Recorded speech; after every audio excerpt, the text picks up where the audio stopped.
Good morning, everybody.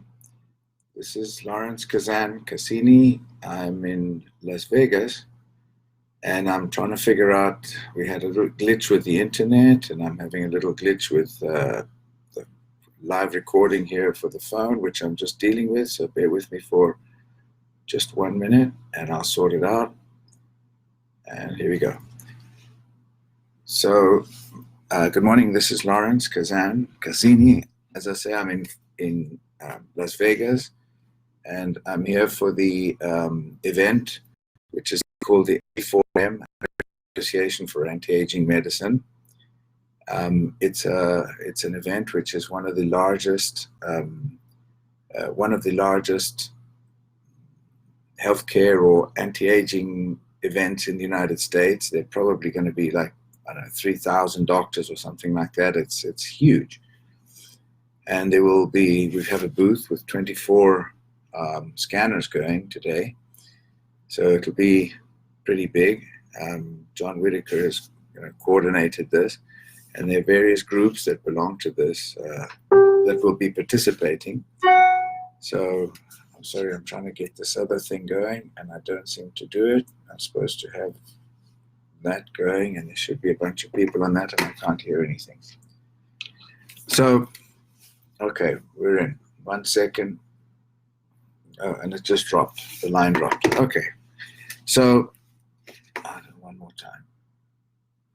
I've been having glitches with, and this is not my forte, so I'm extreme pressure right now, because I know I'm very challenged about okay. I'm very challenged with, so good morning to the participants. So anyway, here we go. So, all right. So good morning to everybody. I can see here we've got some people, Josh and Zvi and Miguel and Deborah, and good morning, everybody. So, apologize for the little Tom, good morning, little glitch in getting started. So, I wanted to address a couple of things today. The first one is, wherever you are, be there. In other words, be present where you are. And I'm going to tell you a little story about that. Some years ago, I read a book called The Silent Warrior. And actually, they made a movie out of that, which was very, very good. And The Silent Warrior was a story of an Olympic competitor, gymnast. He was absolutely amazing. He was a gymnast. And he had a motorcycle accident. And he crushed his leg, and he was never going to be able to do any kind of gymnastics, any kind of sport at all. He could hardly walk. In fact, he couldn't even walk. And he was depressed, obviously. He was very sad. He was depressed. He was in a very, very sad state of affairs. And anyway, at some time, a guru appeared, a mentor, and started to talk to him about, getting himself back into shape and getting him into line and so on. But obviously his crushing defeat in his dream of being the gold medalist and so on was something that was very impactful for him. And obviously, if somebody has a crushed dream or a serious reversal or something that inhibits one from achieving one's dreams and goals and so on, it's terrible, it's crushing. So anyway, this mentor helped him, and he started to do exercises, and after a couple of years, actually, he was finally able to to really start doing gymnastics again and so on. And just before the mentor sort of released him, said to him, look, I want to show you something today, and it's very important. And this guy said, fine, let's do it. And they started climbing a mountain. And they were climbing the mountain, and they went up the mountain and kept on going. And this guy was saying, well, what do you want to show me? And the guy said, I will, when the time comes, I'll show you. And they kept on climbing this mountain. Finally, they got to the top of the mountain. And at the top of the mountain, The guy said, well, what do you want to show me? And the mentor looked down at his feet and he said, that stone. And he looked and he said, what stone? He said, it's a stone. Yeah. He said, you were so intent on the destination that you didn't even observe the journey. We've just climbed one of the most beautiful places on the planet. You didn't for a minute think about the journey, what you saw, what was in there, what was around you. You were so intent on the end because I told you something. You didn't even know what it was. So the moral of this thing is, actually, I'll tell you a story a bit before that. So a couple of years ago, my wife and I, Kari, were in Switzerland, in Geneva. And we said, well, what's there to do? And so on. And my son-in-law said, here's my car, go to Gruyere, where they make the cheese. It's a beautiful place. Wow, it's wonderful, Gruyere, and so on. So I said, fine. I said, where is it? He said, oh, it's about 45 minutes. So we got in the car and we drove. And about an hour and a half later, close to 2 hours later, my wife said, I thought they said this place was 45 minutes. And I said, oh, I don't know. I just, no idea. I'm just driving. So she said, pull over. So we pulled over to a little place, tiny little roadside thing on the expressway, not an expressway, on a highway. And my wife got out and said, would you please tell me where Gruyere is? And they said, oh, yeah, it's about 40 minutes that way. And so my wife looked at me and she said, you know, we've been riding around that mountain for nearly 2 hours. It's big, big mountains. And I said, yeah. She said, well, that's where we're supposed to go, is to Gruyere. And I said, babe, you didn't even notice the beauty of the mountains. And we saw it from this side, we saw it from that side, we went around the other side. It's the journey. The reason I'm saying all this preamble is because when we go and see a physician, or we go and see on our journey of the scanner, it's about people. And we go and see a doctor, for example, and we're focused on the scanner, we're focused on placing a scanner, but we've got to look around and see who is this person that we're scanning. Who is this person that we want to put the scanner with? Try and understand who he is. So look at the pictures in the place. You know, is he a yachtsman? Is he a pilot? Does he play sport? What do his kids do?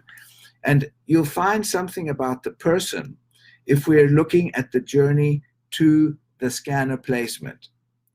So is the staff happy? How is the staff? How does he treat his staff? What sort of a place is it? Because we've got to try and understand where we're going to place the scanner. And the scanner is the end journey. It's the beginning of another journey, but the placing of the scanner is important. So be aware of where we are. Look around, listen very carefully, because there's a lesson in the journey. And the journey is all about learning. It's about listening. It's about seeing what the people say, what they think. And that is what makes us more complete in our profession of placing the scanner. So there's another little anecdote thing, that is the red Volkswagen or the yellow Volkswagen thing. If you get a yellow Volkswagen, you're going to see lots and lots of yellow Volkswagens.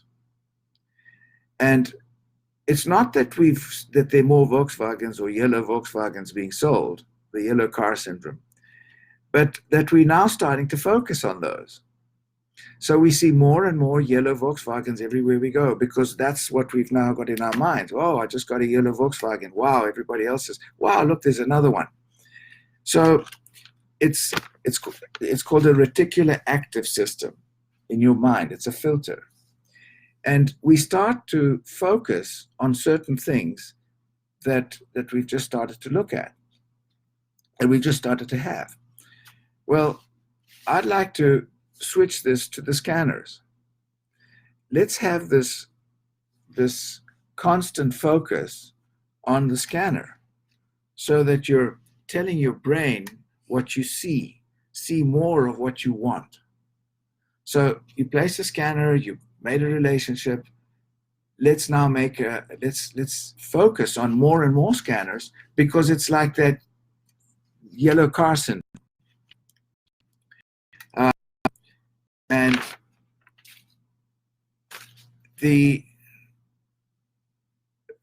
so be focused on, put it in your mind about the scanner, and that it's like a neuro-linguistic thing. It's something that will continue to be in your mind, the scanners and how we're going to place them and so on. There's something I'd like to say, that even if we're on the right track, if you snooze, you lose. In other words, you'll get run over if you just sit there. I'll give you an example. So recently, one of the distributors whom I recruited about a year ago, who got a scanner, who's done nothing with it. Well, he actually got one chiropractor who also did nothing, because this person did nothing. And after about a year, a few weeks ago, there was a little meeting with several doctors. And I invited this person to come. And this person came, and honestly, I could see the person's jaw drop. Just drop. Because in that room were 22 people. And the main guys, the main leaders of that group were people who knew this person that I had recruited very well. Very well. And they all hugged and, hey, how are you? And what's going on? And all great stuff. A lot of hugging, and not kissing, but hugging. And this person looked at me, and I said, yes, you got run over. You knew these people long before. And this group of 20, it was just 6 months ago that they've been recruited. And my friend looked at me and he said, oh my gosh. I said, yes, you just got run over. And there is now a new thing which happened, which is called FOMO, fear of missing out. Fear of missing out. Good morning, Bob. Good morning, Heather. Morning, Kimberly, Crystal. Good morning, John. Morning, Dee. Morning, Alex. Morning, Gordy. Morning, Kenneth. So FOMO, fear of missing out. When this guy came in and he saw that he knew the main doctors who had recruited all these other people, can you imagine how he felt? I've felt like that before too, because I procrastinated to go and talk to someone. I procrastinated to go and actually engage with somebody, or I didn't follow up. Worse, that's my big issue. I didn't follow up. So snooze, you lose. And the FOMO will trigger the action, because it becomes very embarrassing. It's terrible. You've got to become uncomfortable to break the habits that you're in. You may have comfort zone. You may be in a comfort zone right now, which is a comfort zone of where you know people, you're in that zone where it's familiar. Get uncomfortable, get out of there, get uncomfortable, go and go into something where it's territory which has been charted by others, but maybe not by you. Follow the leaders. Success leaves clues. How do the leaders do it? How do they manage to be so successful? What are they doing different to what I'm doing? So aim for what you want rather than what you can get. Big difference, what you want and what you can get. oh, I can get this because I'm in my comfort zone, but I want that. Whoa, that's going to be another issue. That's a little bit more difficult. So our real limits are beyond our artificial limits, artificial mental limits. The real limits that we have are beyond the artificial mental limits. We can do a hell of a lot more than what we think we can, because we're putting limitations on what we think. So I think what we'll do is do this. On the there's a, sorry, here it is. So we've also got, I'm just looking at time. So to become a leader of leaders, there's a master action. And the master action that I want to talk about is, it's written out, it's in our program from Utah, it's all there. And I dug it out to see, because this is something that I had when I started. Wes came to a meeting in Florida, and he picked a few people to be on an accountability team. And that was a weekly call where we all had homework, we all had our accountability. And so I went over this, and I've just come across it here, and it says to become a leader of leader is a master action group. So 4 participants, call 4 participants, choose 4 participants. Could be a brand rep and 3 others. Could be 3 people. If you're not a brand rep, you could get 3 people, 4 people altogether. And the mission in 90 days is to get to 25,000 points. 90 days. Actively engage participants to be an expert in support, invite, create the vision, remove inhibitors, and follow up. And then track the progress. Each person has to put it out there. You can lie to yourself and say, I'm going to do this. But when you start putting it out there and you say, yeah, this is what I'm going to do, and you've got other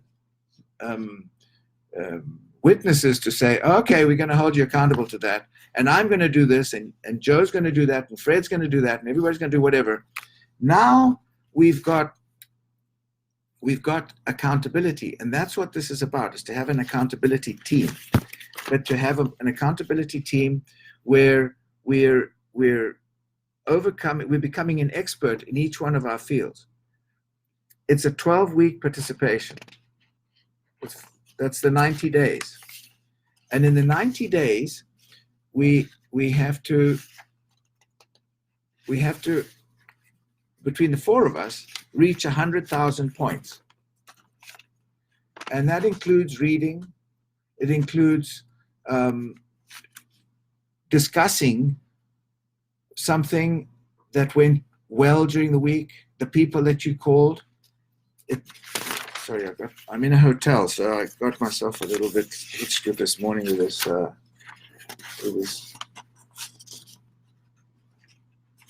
Okay, so the thing is to incentivize the teamwork, because this is what this is about. Find a partner, find a team, find somebody to work with, and this is your team. And you could have every night or every day, you could have 4 different people doing the same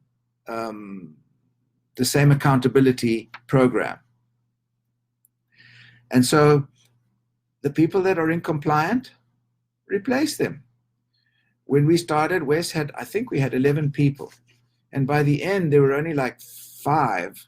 And those 5 included Kathy Petrillo, Team Elite, David Felt, Team Elite, David Rosenberg. It included people who were there for the stay. You've got to be on the stay. It's a commitment. You got to write down daily journal. Journalize what you're doing. What went well? What didn't go well? Listen to each call, the Monday, Wednesday, Friday calls. And then that's a 30-minute call. And then have a debrief and say, okay, were there any gems out of that? Was it any What were the good things? What did I learn from that? What did you think? What did they think? Because when you start discussing something and there are more than 2 or 3 people discussing an issue, you'll really get a lot more insight. The other thing was scan someone every day for 5 days a week. Why? You met your score product, length of meeting.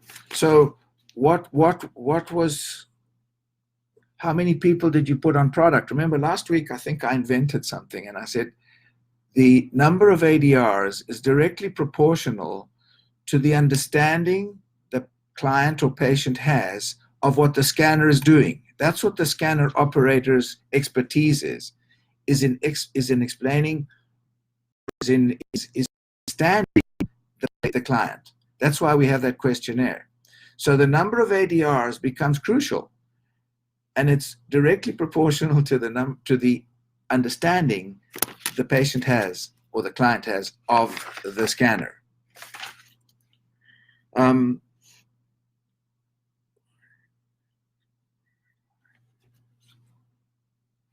So I can't even read my writing here. I'm really flustered with this internet this morning, so I apologize. So the point is today is get in the zone, focus on scanners, focus on looking around you. For example, last night I'm here with somebody and I said, how did the flight go? And he said, oh, I sat next to someone. I said, okay, what was that person? He said, oh, he's retired. And I said, okay, what do his kids do? I didn't ask. What? And a 5-hour flight, you're sitting with somebody, be interested in the person. You could ask interesting questions to that person. People love to talk about themselves, so ask them questions. And the more questions you ask, the more they tell you. So just to give an example of asking questions, the person that cleans my swimming pool he cleans my pool. He's a Colombian. His son has got his own company. It's one of the biggest food delivery companies in Colombia. He's a millionaire. And so, but you ask questions. You never know who you're talking to. I sat next to a doctor from Paris, and she also has a clinic in London. That was on my flight here. So I asked lots of questions. She was fascinated with anti-aging. She's published papers. So I asked her about her kids, what they do, because that's where you never will run out of material when you're asking questions. And be in the zone means be in the zone, be where you are. So it's a little disjointed today. I'm going all over the place. I've made lots of studies here, lots of things. By the way, read 2 books, Grit by Angela Duckworth and Extreme Ownership by Leif Babin and Jocko Willink.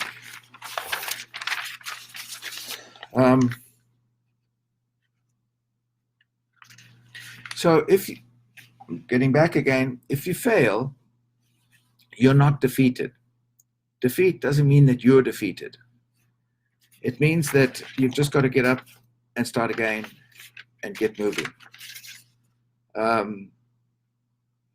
got some really good quotes yesterday. If you do the thing you fear,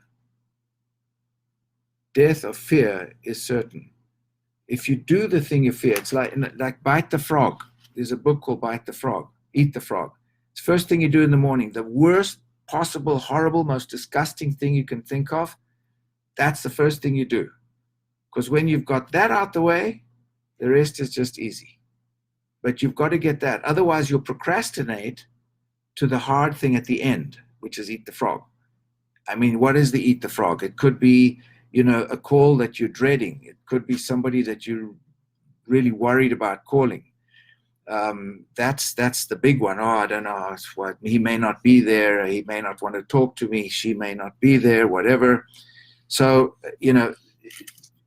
get into the habit of knocking the big issues that you have. Knock them out first. What are your gifts that are unopened? Your talents, your abilities to reach. We all have. But sometimes we don't even know they're there. So come out of the comfort zone. All I always talk about, what I mainly talk about, is the mindset. We are all mentally constipated about something. What are our mental constipations? Oh, I don't think I can do that. Well, who says you can't? Your mind. It's cobwebs. It's not true. So passion fires the soul, fills the spirit. Everything your heart keeps you going through problems and uncertainty. So passion is the thing that will drive you through it. And passion fires the soul, fills the spirit, energizing your heart.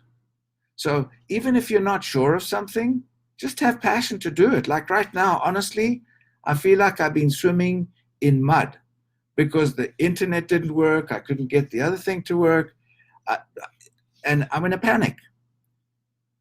But the passion is there. I don't care. I just want everybody to know that everybody can do and achieve what is humanly possible if it's been done. And if it hasn't been done, you can still possibly achieve it. Roger Bannister ran the mile in less than 4 minutes. He was the first person to do it. Everybody remembers that. But there are thousands of people every year who run the mile in less than 4 minutes, and we don't even know who they are. Everybody, thousands of people. So even what was thought to be impossible is possible. But just understand that it is totally possible.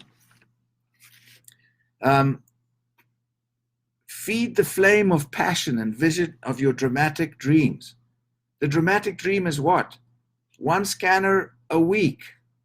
Wow, that'll be nice. That's 50 scanners in a year. Why not? So you only managed to do 1 scanner a month. Okay, but shoot for the stars and you'll hit the moon. But believe in yourself. This mindset is something that we have to get over. Systems are there. Systems are in place. People are successful. How are they doing it? It's all there. We've got a whole booklet on it. So my thing for this week would be select 4 people. And I have, for example, every Tuesday, every Wednesday, every Thursday, I've got little groups of people that I'm working with on an accountability program where everybody is now accountable. They have a mission of 25,000 points within 90 days. And each person has to write down what he's doing and talk about it. Because if you talk about it within your group, you're then going to be hell of an embarrassed if you didn't do it. That's very, very embarrassing if you don't achieve what you say you're going to do. So today's going to be a day where we've got a big day, A4M, American Association for Anti-Aging Medicine. I'm very proud and pleased to be included in this group. 24 scanners will be going. John Whitaker is the catalyst to make this thing happen. And he's been doing it for a number of years. And it's an opportunity for us to really learn, because we're going to see 20 or 30 probably doctors scanned per day. So now you really got to jack up the way we approach the people. And we learn. Each time we make a mistake, it's a good thing. We learn from that. Have it as a strength, not as a weakness. So I'll film a little bit today. I'll film what we're doing a little bit and put it on Facebook. I apologize for being really up and down today, more than usual. Usually I do have this pretty well organized. But anyway, the point is, believe in yourself, have no inhibitions, and FOMO, fear of missing out. Don't do it. Have a good day.